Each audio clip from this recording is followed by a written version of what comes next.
Hey everyone, it's Lauren with Hero Hatchery. I wanted to update you.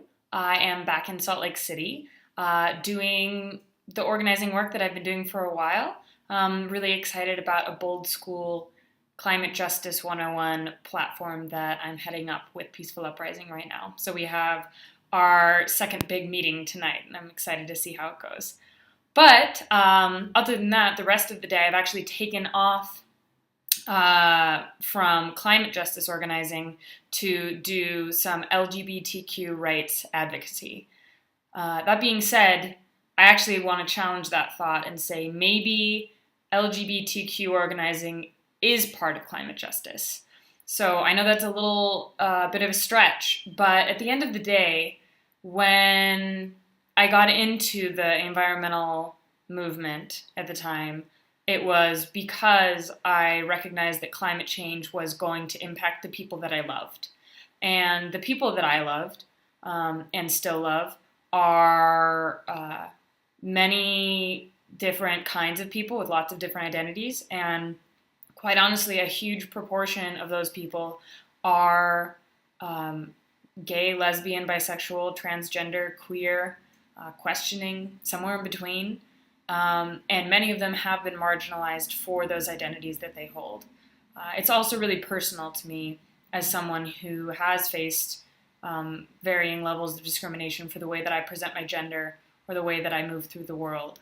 So I think at the basis of climate justice is a dignity and respect for human rights, and that's why I fight. Not only do I want to protect beautiful wild places and not cook the planet that we live on, that's first and foremost, but realistically, if we save the planet and all we have left of our humanity is a fascist state without any rights, with continued perpetuated marginalized communities, that's not the world I want to live in anyways. So while I fight for climate justice and decreasing greenhouse gas emissions, and a serious cultural shift of the way we do business in this country, I have to also fight for human rights and the rights and dignities of gay people in Utah.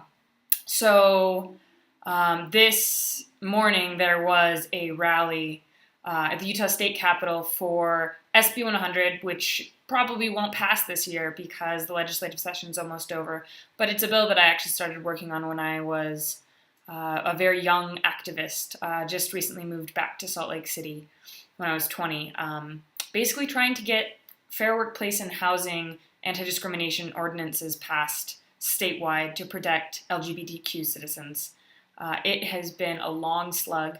And finally, I think this year, especially with some very bold and courageous action, legislators are starting to pay more attention. While a lot of my climate justice work happens usually outside of the political arena, because I feel working within the system doesn't work very well when the oil and gas industry have such huge amounts of power and monetary weight in the pockets of our legislators. I think particularly for the LGBTQ movement, we are seeing a ton of success within the political structures as they stand. So I was there in solidarity, as well as my own representation at the rally. And I got some really, really great interviews with people there about why they do what they do. And I hope to share them with you here. So watch and enjoy. Have a great day.